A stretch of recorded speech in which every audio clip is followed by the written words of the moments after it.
As always, our show is sponsored by Memoria Press. You can find our curriculum at memoriapress.com. Welcome to Classical Etc., a show from Memoria Press that dives into the philosophy, culture, and heart of classical education. You're in the studio with Shane Saxon. That is the craziest little cup you carry around. And on that note, welcome to Classical Etc. For another episode. I'm sitting with my friends Paul, Tanya, and Martin, along with his little cup, his crazy little cup. Oh, you all took your original seats again. Yeah, I don't know what happened. I just sit with the available seat when I walk in. It's because you're last. I wasn't today. I was here before you were today. I thought your hair had kind of come back to the way it needed to be to sit on that side again. Well, we're not going to talk about Martin's hair on this episode for the entirety of it. Today's episode, we've recorded a few episodes about the Trivium, about the liberal arts. We are going to go in a different direction because there's probably a fair amount of people who listened to those episodes and thought, we're not there yet, but they want to get there. So today's episode is, where do you start as an adult? Your kids are going to classical school, you're homeschooling your kids. Where do you start in classical education? But before we get there, we actually did have a comment on our Trivium episode on YouTube. Appreciate the person who posted this, that asked, where is the Trivium evident in our curriculum? And I don't want this discussion to take too long, but I did want to ask you guys that question. I thought it was a fair question. Where is the Trivium evident in the Memoria Press curriculum? I hesitate to answer that question because it could mean a couple different things, right? Because that could be coming from the sort of Dorothy Sayers mindset about the levels of pedagogy, learning, or it could be coming from a reference to the three actual liberal arts, which are two very different things, because Dorothy Sayers was using an analogy based on the old liberal, three language arts. So if it's the Dorothy Sayers thing that the person is talking about, then I would say that's a taxonomy of learning, which just says you start out with really basic things, really fundamental processes that you need to teach children, what any traditional educator would call basic skills. And then you're moving on to more analytic types of subjects, which ironically grammar is one of. Cheryl Lowe always said grammar is not a grammar level subject because it requires some abstract analytic thinking that you don't get until what Dorothy Sayers would call the logic stage. And then later on in the rhetoric stage, you have more creative types of things that you do. So generally speaking, any good education program does that. Any good traditional education program really does that kind of thing. Let's assume the questioner was asking, where do you identify the arts of grammar, logic, and rhetoric? And then I would just simply say, in terms of grammar, we're doing Latin. Latin's the best way to learn grammar. You see it most clearly in the Latin language over any other language. And it's helpful simply because it's a foreign language and you see grammar better in a foreign language than you do in your own. So we're teaching Latin. We're actually teaching logic. We have a logic program. Written by Paul Schaeffer? I won't take credit for that. I'm getting an attorney. So we actually teach the formal science or the formal art. You put an art into a science in order to teach it. Paul and I were talking about this yesterday. But you teach the actual art of logic. And then in rhetoric, we actually have a rhetoric program. So I would think it would be very evident in our program. Well, and I would also say with classical composition, I mean, when you talk about the art of rhetoric as the art of communicating persuasively a set of ideas, that is something that we spend loads of time on in classical composition and in preparation for studying Aristotle's work on rhetoric, which is what a rhetoric program does later on. But isn't it really also just in even in literature, we're spending time on those things.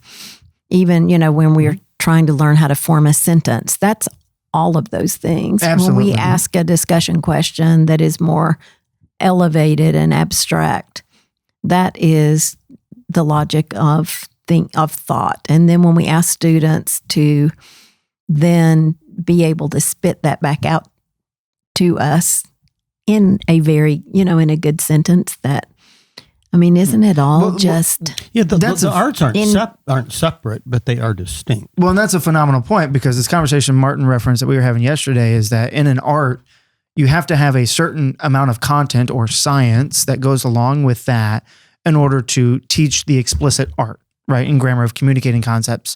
But if it is a skill, if grammar is a skill or an art of communicating concepts, then that skill or art should be applied in literature, in history, everywhere, and in every content domain. That involves language. That's right. And so every subject that we're doing, we are requiring the art of communicating concepts, the art of taking those concepts and reasoning to a further deduction, a further conclusion, and doing that persuasively.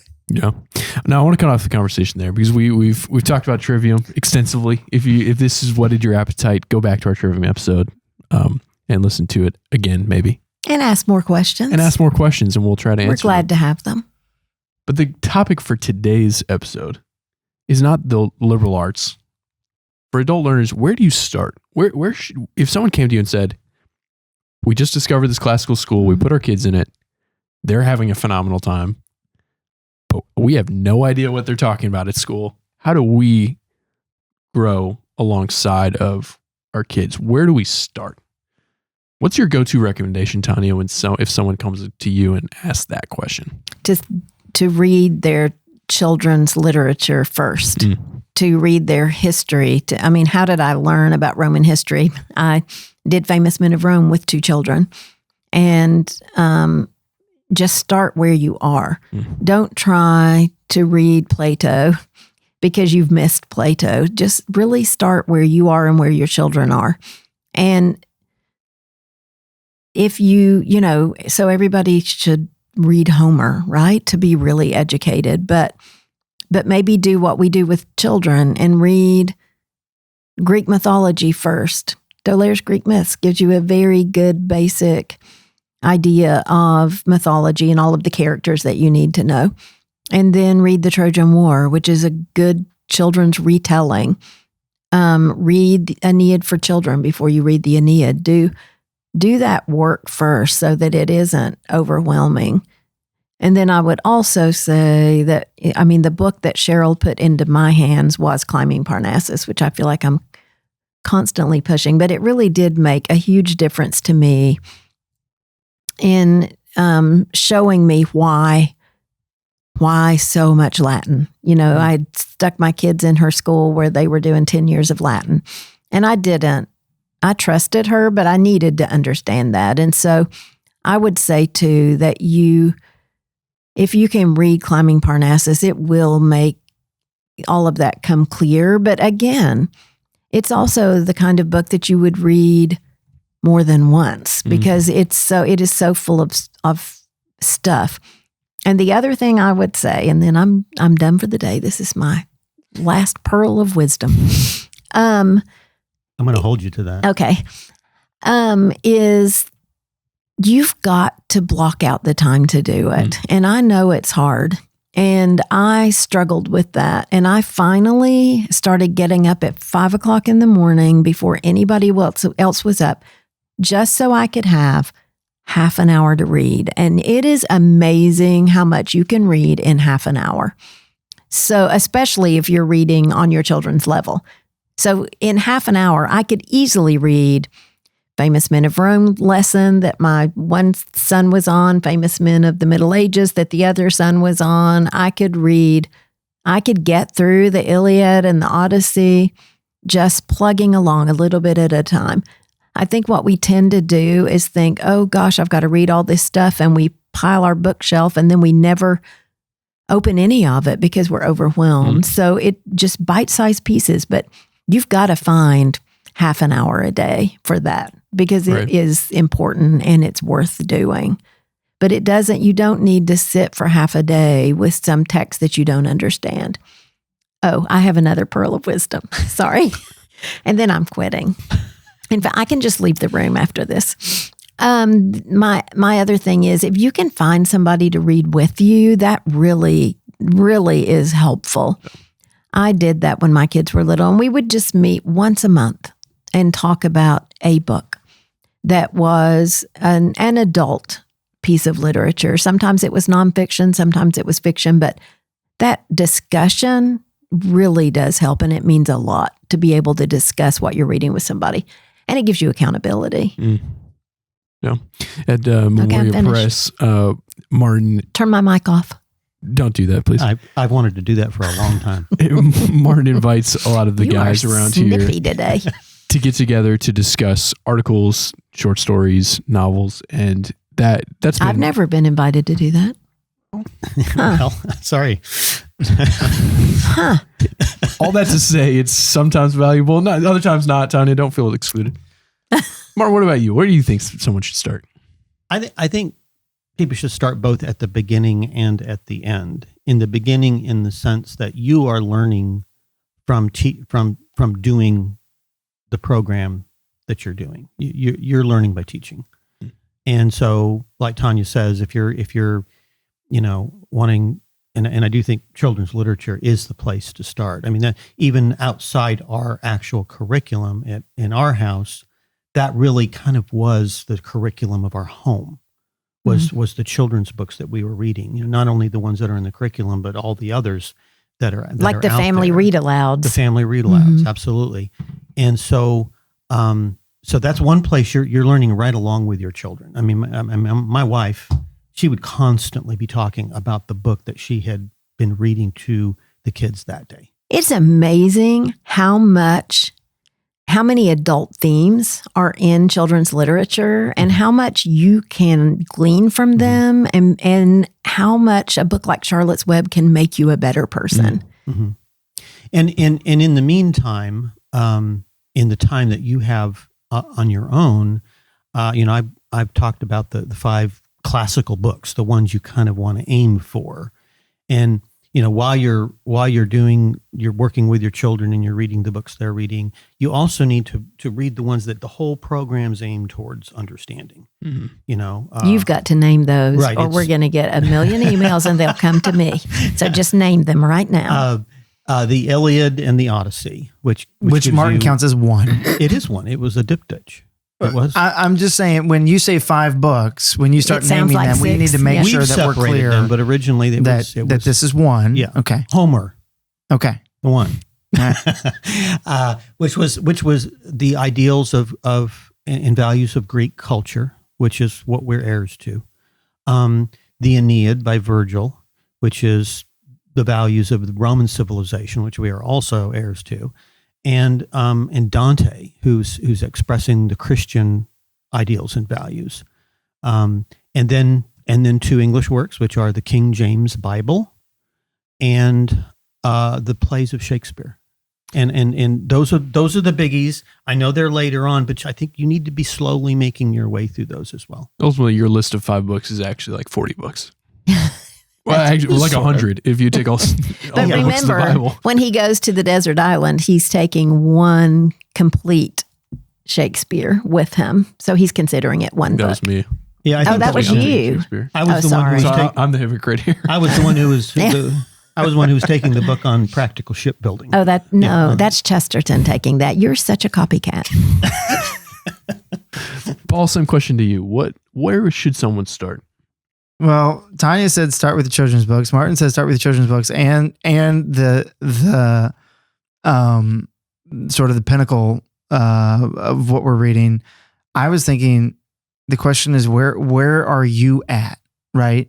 So when you first asked that question, I was thinking, okay, I'd like to ask that person the question of, do you currently read and what do you read, right? So somebody who's used to reading young adult fiction, right, is going to be more successful in their journey towards classical education going Tanya's route, right? And and somebody who only remembers Shakespeare as being drudgery in high school is going to start and easily give up the intent of trying to learn. But if you slowly build up what you're used to reading, you become accustomed to the point where Shakespeare will become enjoyable or Homer will become enjoyable. So I think that's an important consideration. And, none of us have said, shockingly enough, start learning a little bit of Latin, right? Mm-hmm. And why? Because I think when you start, we need to start with what is most accessible. And as Tanya pointed out, it's hard even to get 30 minutes of your own time to read, let alone 30 minutes to try to pick up a different language. And so I'm not saying you shouldn't study Latin. There's some great people, great examples of parents and teachers who have joined the adult Latin classes we have in the online academy. And, and parents they're all the way into fourth form, and they're finishing that up this fall. I just had an email this morning from somebody who's going to speak. Amy McVeigh is going to speak at the Wichita Convention, and she wants to speak about Latin because she's finishing fourth form with Sue Strickland, and is thrilled with herself that she's gotten that far. Yeah, so it's a great. But even if you can't do that, that much, if you even just getting through first form, you're going to understand. If you understand basically what a declension is, what a conjugation is, how the language works, that's a huge help too. Yeah, but we also need to point out though that when I learned Latin by teaching it, so. We didn't have a Latin teacher. I wanted to learn it. I volunteered for the job, and I started teaching. And I tried to stay about a semester ahead of my students. But even if I hadn't stayed that far ahead, even if I had stayed a week ahead, I still would have learned it by teaching it. And so you don't necessarily have to do two things in teaching and learning Latin. In a sense, they're one and the same thing. And so for many mothers, because of their schedules and they have, a number of children, it may be hard to do. Well, you will learn it just by teaching it to your children and doing that lesson plan several days before and doing the exercises yourself. Do everything that they're doing. Do it a week or two ahead even. That's still going to work. And there'll be some, things they maybe can't answer that the questions they're getting from their kids, but you can take care of that with a along the way. It's a great point. If someone were to ask me the question, I would say, is there a Highlands Latin school in your neighborhood or in your city? Go be a teacher at that school. That's how you start your classical education. Right. Or if second best, a school that's using Memoria Press materials, be a teacher at that school. Well, even if it's just 1 or 2 days a week. Yeah. That's why I'm always saying there is an education revolution going on in this country because of homeschooling. Because these mothers are teaching their children these programs and they're learning it along with it. They're learning these things that they're not teaching. They haven't been teaching in schools for years. And this is, I tell lawmakers this, because I have a lobbying background, that there's a revolution going on right under your nose and you don't know it. It's these homeschooling mothers who are becoming educated again. So we've said literature, we've said history, we've said Latin. I did not reteach myself algebra or biology or physics or I had to outsource all of that stuff. But is that important also that maybe I just failed because I preferred literature and history, but are those things important too that we educate? Should I do an algebra book? What am I going to get out of that? Martin, what do you think? Well, we had a whole episode on the quadrivium where we talked a little bit about this and Plato's idea that he expresses in the Republic that a study of the quadrivium, arithmetic, geometry, astronomy, and music is the way that you understand the ultimate forms of things. So in a philosophical sense, I think it is important. And I also think, our minds are both quantitative and qualitative. And those of us who like the qualitative, we stick with the qualitative and we don't develop the other side of our minds. And I probably used this example before, but Pete Rose, the great baseball player, who was asked how he became such a great baseball player, and he said, because I practice the things that I'm not good at.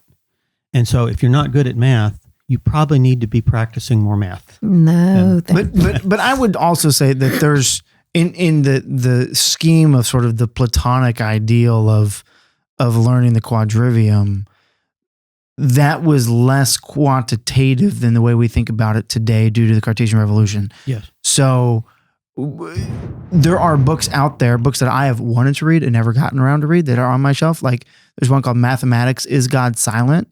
And it's all about the order and the beauty inherent in mathematics, which would be something more along your line of being able to follow that, Tanya, because it would be more language based of this is what we see in this domain, rather than here's some problems, work them out. Right. And also, I think I'd rather work out the problems than have to read about the philosophy of math. Remember that music is basically applied arithmetic. Okay. So it's not like when we think of mathematics, we don't, the quantitative things, we don't think of music. Okay. Music is the sound of arithmetic. All right. And so I played the trumpet in high school band. Does that count then? Does that take care of my math? That's a start, I think.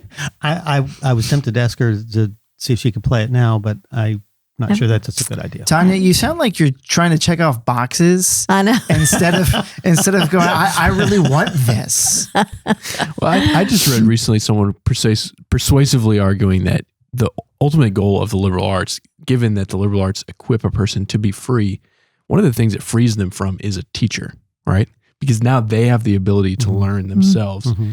And once you are free by sharpening, you have the ability to go into these different fields of science that have bodies of knowledge that you're actually interested in, and you can find beauty there. But you can't do that if you haven't sharpened those skills enough to be able to explore those different fields. And knowledge is exhaustive. We're all going to explore different fields in the course of our lives. Mm-hmm. And we do have to start where we are. We do have, if you've never had Latin before, you do have to start in the grammar stage, regardless of how old you are. And now you can work faster through it as an adult, but you do have to start at a place where you can succeed and build the same foundation that we're building in our young students.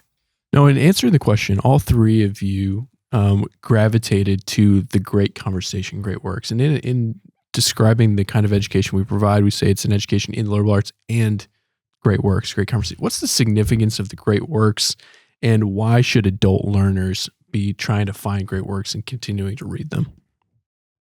Well, I think we talk about the liberal arts as being the arts of a free person, right? They're freeing. I think the great conversation is what helps you understand what it means to be human, right? So you in the liberal arts, you acquire these skills that allow you to be, I don't know if I want to use the word self-sufficient or independent, but free, right?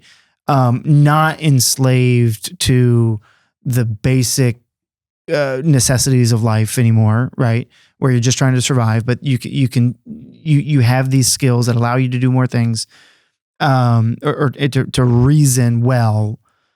And then the great conversation allows us to sort of take that and say, well, then what does that mean? Looking at the world around me and how human beings act, what does that mean about us as human people, right?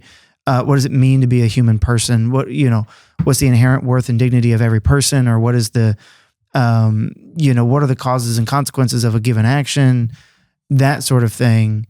And so, in some ways, I don't know if I want to say this, but in some ways, the way we started in saying we all basically said start in the great conversation is because there is an inherent assumption that an adult, even with an education that was not explicitly trying to achieve the liberal arts, that person has walked out with an ability to communicate concepts, reason somewhat well, and somewhat be persuasive, right? I mean, so So we're kind of taking as a given that you at least have some familiarity or ability with those arts. And okay, maybe this is the other piece you don't have. Now, I think we kind of came full circle and said, well, no, you do need to work on those arts, probably, most likely. But you need to be breathing with both lungs here, I think.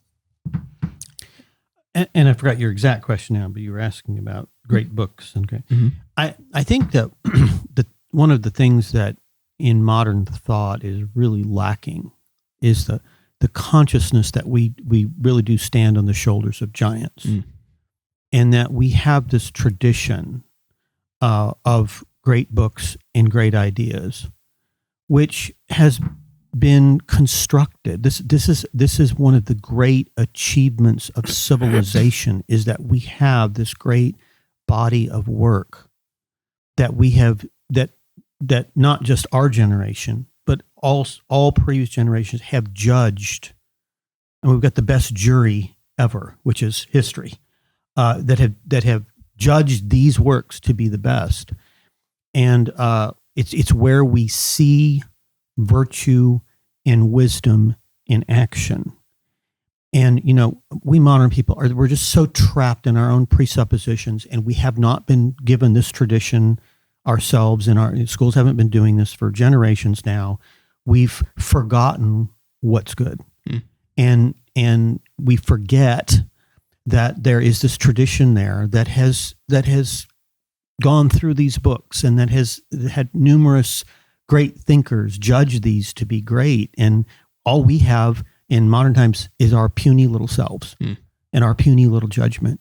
And if you read them, then you can see why they are still there, because they are filled with wisdom and just little nuggets of amazing things that have been thought and said over the years that we can't really say better. Mm-hmm. And there's so many people now, and they're not taught these great works. They're not even prepared to read them, and you meet them every day. People who've never read Shakespeare, people who've never read a Plato, that would be me. These are. I feel sorry for people who've haven't had a good education, like I fortunately got, and who are unable to do those things. And not unable, because we've talked about how you can approach those, even if you haven't been trained that way. There is a way to do that, but it does involve some time.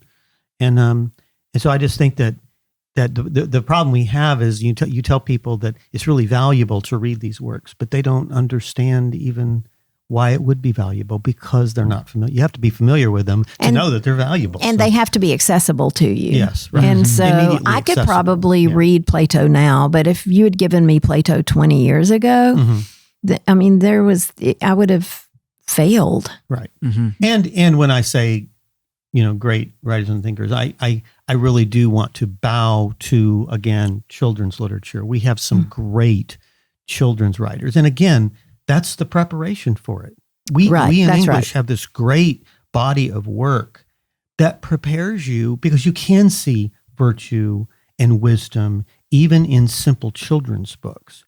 That's what prepares you. It is. And the same themes are in Jane Eyre and The Count of Monte Cristo. Right. Yes, they're just on a different level, but it is the same universal themes. Mm-hmm. So Tanya, you mentioned, I think the only bit of really practical advice so far was carve out 30 minutes. To end, what's other maybe practical advice we could offer someone? Martin, you mentioned be a teacher, which is somewhat practical for some people. What other advice would we give for someone wanting to begin or continue their classical education? I would say, one, use audiobooks, depending on if you're going to a job every day and you're in the car, use audiobooks. The other thing is, if you find yourself spending time, on your phone, get like Quizlet on there and work on Latin vocabulary. Like what's your priority? Where's your priorities going is the question. And you just do something small like that, and all of a sudden, what was it Cheryl used to say? People overestimate what they can do in 1 year, but underestimate what they can do in 5. Yes. And, you don't have to have all of this done in the next year. If you can do it before you die, that's great. That is a very good point as we continue to learn. And there is no rush. But when we say that, we also say it is also a daily plodding up that hill. It does take work, but it's not, you want to continue to grow and to continue to learn. And so there's no end point to education. And I think somehow we think that there is. We get out of high school, we get out of college, and we're finished. And we're not. We've got to just keep plugging on. There's always more because there's still, that pinnacle of Plato. Mm-hmm. And in Paul's idea of audiobooks, he said, listen to them, on your way to work. So that the next thing to do is to get a job really far away so that you can listen to a lot of books. Don't do that.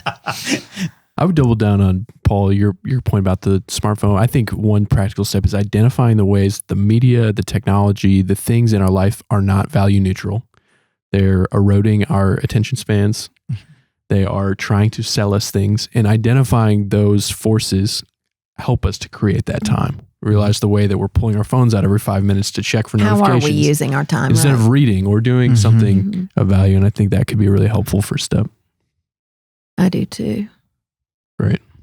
There's a lot of self-discipline involved in it. Yes. And the final thing that I would say, even though I said I was final 20 minutes ago, would be to utilize our curriculum map and look at that insert that's in the classical teacher, pull that thing out and see where you are really in your life. So maybe you have always been a lover of children's literature, but then you went from there to, say, just solely reading British murder mysteries, which are entertaining, but not probably they're fun, they're well written, but they're not maybe not soul nourishing. The only thing to read. They're not the only thing, and they're not soul enriching for the most part. And so just if you're ready to read adult literature, then read The Count of Monte Cristo. Read all of those great British authors. To me, they're Russian authors. Edgar Allan Poe, he's a great American author. Well, I love Faulkner and Eudora Welty and all of those Deep South ones. Flannery O'Connor, that's somebody that'll stretch you. But I think that also is a key, is to make sure that even in your daily entertainment reading, that you are reading things that are stretching you intellectually. And take notes and mark your books. Yes, absolutely. And then you can take a class to help you in the great books. You could try memoriacollege.org. Let's turn this into a commercial. You can find classes on the great books. Well, you can. Well, and to bring this full circle, you mentioned discipline, and that was the one thing that struck me in Climbing Parnassus. That was the one argument that, it just really struck me the first time I read that, was Tracy Lee Simmons makes the case that you learn Latin precisely because it requires discipline. It forces you to have discipline. But it's the same thing if you're trying to grow in your knowledge of the great conversation. That also takes discipline. It does. I was looking, this is an aside, I was looking through my shelf of Wendell Berry books last night looking for a particular thing. And I noticed that all of the books that I have from when my children were little, the books that I read then, I didn't mark in them. It's impossible to find anything you're looking for if you haven't marked your book. And so my Jayber Crow is all marked up, Hannah Coulter's all marked up, but all those early ones, I was looking for something in an early one. And I just thought, what was I doing? Just light reading, I guess, through them instead of, so last night I just thought, this is ridiculous. So I'm telling everybody, mark your books. Take that as an encouragement. So when you go back to them 20 years later, you can find what you're looking for. Absolutely. Start marking your Take books. a pencil, mark your book. All right. Thank you, guys. Enjoy the conversation. Thank you for listening to this episode of Classical Etc. If you enjoyed this conversation, please consider liking this video. If you want to join the conversation, then you can comment below. And if you want to stay connected, please subscribe to our channel. I hope you enjoyed this show, and we'll see you next time.